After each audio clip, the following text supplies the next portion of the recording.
Well, Jose Carreno is the news editor at El Heraldo de Mexico. For more on this, he joins us from Mexico City. Great to have you with us.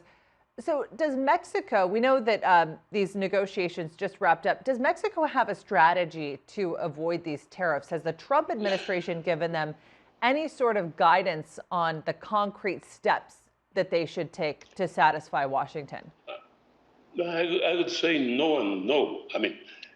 It is very difficult for Mexico to be responding to a government that has a constant change of opinion or constant moving the goal. In this case, however, the U.S. government is basically asking for 3 points. To deter the migrants, to stop all the migration, to stop all the, or to detain all the what they call the terrorist groups, and 3, to stop, to create a barrier in the U.S.-Guatemala border. But these are the kind of things that first cannot be done in 3 days, second are very difficult to swallow to the Mexican government, and 3 are not easy to do in a region where the flow of persons between the countries has been relatively easy. In the case of Mexico and Guatemala and Central America, it has been virtually free for years. So it will be very, very difficult for the Mexican government to comply with something so vague in the one hand. In the other hand, sure. Yes? Jose, I just wanted to ask you, so Trump says that the progress that these diplomats have made in talks with Mexico, he says there's been progress, but not nearly enough. Mexico's foreign minister said the talks were cordial. So it inevitably looks like these tariffs might possibly go into effect. What's the reaction there in Mexico to President Trump's threat? Is there more pressure on Obrador? And how is this all being viewed there?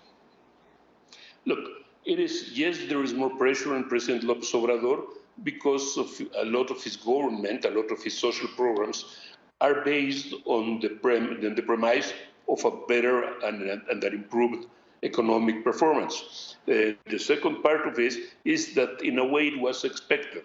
It was expected because Trump has been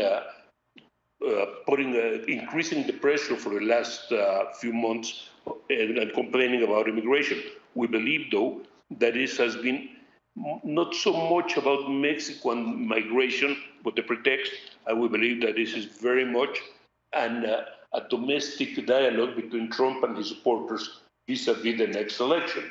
And Mexico happens to be in the way and happens to be the scapegoat at this point.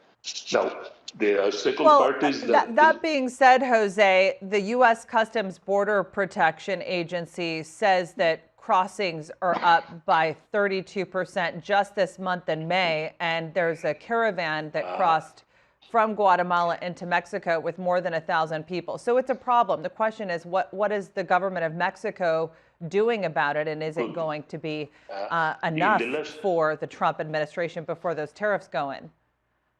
I'll tell you this: I don't think that it will be possible to do not enough in the in the Mexico-Guatemala border. I do not see the military mobilization that would be needed to close that border. On the one hand, on the other hand, it would be